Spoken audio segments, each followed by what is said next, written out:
Africa World Hour on Channel Africa. So let's start with this, and that is across Africa, billions of dollars worth of minerals lying beneath the soil, yet in many of the cases, governments don't fully know what they have. In the conversation, researchers compared Ghana and Rwanda's approaches to mapping and managing their mineral wealth, revealing stark differences driven by politics, policy, and long-term planning. Dr. Gerald Arhin, a research fellow in the political economy of climate-compatible development at University College London and co-author of the piece, joins us now to explain why knowing what's underground could be the key to Africa's future prosperity. A very good evening to you, Gerald, and thank you so much for speaking to us. And please do correct me if I have pronounced your surname incorrectly. No, that's right on spot. That's Gerald Arhin. Thanks so much for having me. Very good regards to your viewers as well. This is such an important discussion because, just thinking of South Africa, as a South African, we have a housing problem, but we also have land ownership problem. And a great deal of that is driven by the fact that we don't know what land we have and in whose hands it is. So let's speak about this then. Conversely, when we speak about mineral wealth, how many African countries, who of course have rich deposits of this, actually know what is beneath their ground? Yeah, great question. This sort of problem in terms of knowing what is beneath the ground, having that geological map or data of the mineral of that countries to have is quite prevalent in a lot of developing countries, and African countries are not spared in this regard. There is actually, proud to this piece that we wrote and people we wrote around the politics and policy of it, there is actually a good financial and technical reason for which this is quite widespread on the African continent. Financially, of course, we do know that it costs millions in order to do such geological investigations. And given Africa's limited resources, we often would rely on donors for this purposes. The technical aspect has to do with the geological formation of a lot of minerals in terms of how loosely they are deposited. So it comes with a lot of risk such that it is difficult to predict the economic viability prior to this investigation. So a lot of African governments, from the technical and financial point of view, deem it to be of higher risk in terms of investing in these resources. Investing in this geological investigations when they know there may be chance of not having economic viability when there are competing needs for same resources. So that is actually the widespread nature of it, and which is why a lot of governments tend to rely on foreign capital or foreign companies to engage in these explorations and licenses, which of course turn out to be disadvantaged to the African government in terms of revenue gained. So firstly, let's start with getting an accurate picture of mineral deposits that are underground of each and every country. What would be the most reliable and accurate method of carrying out such a study of mineral knowledge? Let's start with that, and then you can go on to the mineral knowledge gap to running a business without knowing what's in your warehouse, that analogy that you've used. Yeah, the technology has evolved over the years, like radio sensing, remote sensing technologies have evolved over the years, which makes it a bit less time consuming to embark on such geological investigations. However, doing this, as I alluded earlier, would require huge financial costs, but also the technical issue with there, which I hinted around the loosely deposited nature of these resources. But more importantly, and I'm sure we get into that a bit, has to do with the politics of it, the extent to which countries tend to be committed in embarking really in this geological purpose. And it leads us to the sort of analogy we mentioned around running a business, but not necessarily knowing what is in there in your warehouse. So it's more of a gambling game that a lot of African governments do engage in terms of issuing reconnaissance or exploration licenses to different companies to do this exploration on our behalf and tell us what is beneath there, and this is costed along those lines. A lot of African governments embark on what we call the first come first serve licenses. So companies that do a first bid tends to win the license in engaging in exploration rather than a competitive bidding, which means initial cost is also borne by the companies and covered later on when there is economic viability of discovery. So they tend to factor in the cost of production in the agreement that is being signed at the leasing stage of it, and that does not help a lot of African governments to gain the needed revenue that it requires from its resources, because this information or this sort of geological map lie in the hand of foreign capital, with African governments having limited control over what is beneath their own soil. So, in Yeah. this geological mapping and the comparison between Ghana and Rwanda, what have you found? Mm, mm. Yeah, so we realize that beyond the financial and technical cost, politics also plays a crucial role in a commitment of government to these geological investigations.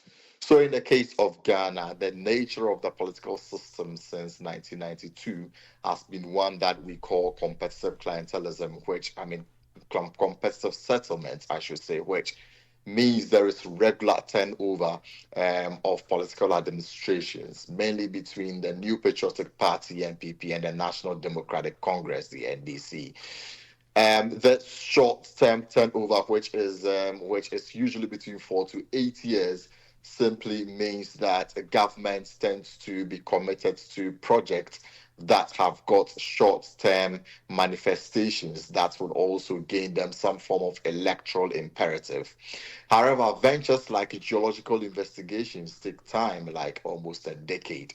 And for governments to invest or commit to that monetarily would be less incentivized and when it comes to electoral imperative, because it wouldn't have manifested for them to use it on a campaign platform, rather than investing in short-term projects like maybe building roads or hospitals, or investing in education, which has got more immediate electoral imperatives.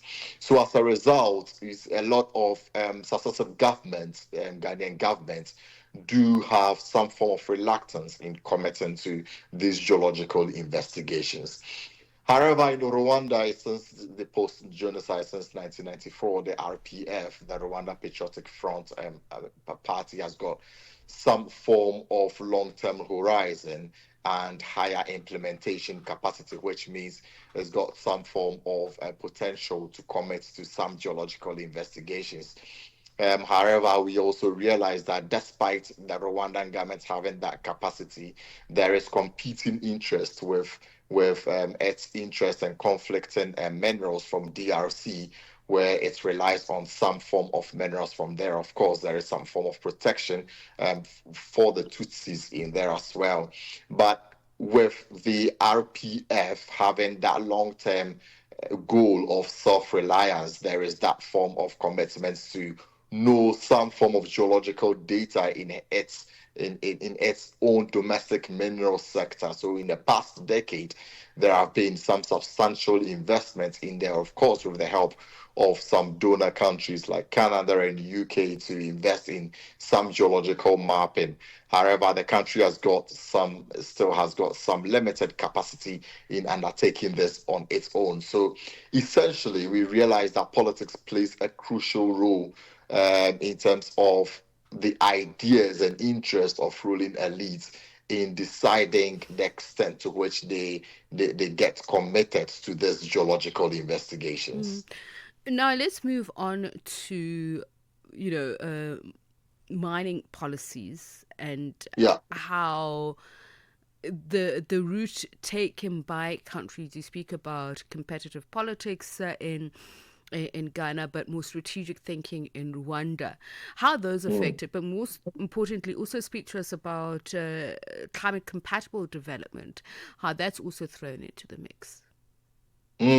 Yeah, I mean, that's a really good question because, of course, with the onset of transitioning away from fossil fuel to more climate compatible forms of energy, critical minerals, as we want to put it, in terms of these minerals which are essential for climate friendly infrastructure like solar panels or wind power is become crucial. And Africa also harbors a lot of these minerals. The challenge is with the geopolitical context or competition for these minerals by developed countries. A lot of countries on the continent are engaging in bilateral relations. And of course, again, here African countries still have limited knowledge on what is beneath their soil here. And it's precipitating a lot of bilateral agreements between governments and, say, Chinese companies or EU, for instance, which have got differential forms of agreements, which in some cases we see countries trying to gain more from beneficiation policies like the ban on lithium in Zimbabwe and ban on exports of raw critical minerals in Namibia, for instance, being a way of gaining some benefits across the value chain. However, knowing the exact minerals beneath the resources which can give African countries the bargaining power in negotiating better deals is still missing, I should say. Okay. So, just finally, looking ahead and what African countries can do moving forward, either towards Rwanda's model and if it can be Yeah. improved, but how to avoid the short-termism that you spoke Mm, about. mm. Yeah, I mean, so first of all, I should say that proud to independence of a lot of African countries, most of these mappings were being done by different colonial powers. And today, with the new scramble for minerals for the energy transition, it is the same colonial powers who are scrambling for these minerals on the African continent. But we see a perpetuation of the same old negativity associated with the mining sector, even worsening in these current days. I think African governments would have to think more strategically in terms of thinking about the energy transition that African wants and what we can gain from same rather than short-term gains with the revenues and what have you is being gained from that, and playing into this whole geopolitics or competition by developed countries to gain control over the value chains of these minerals.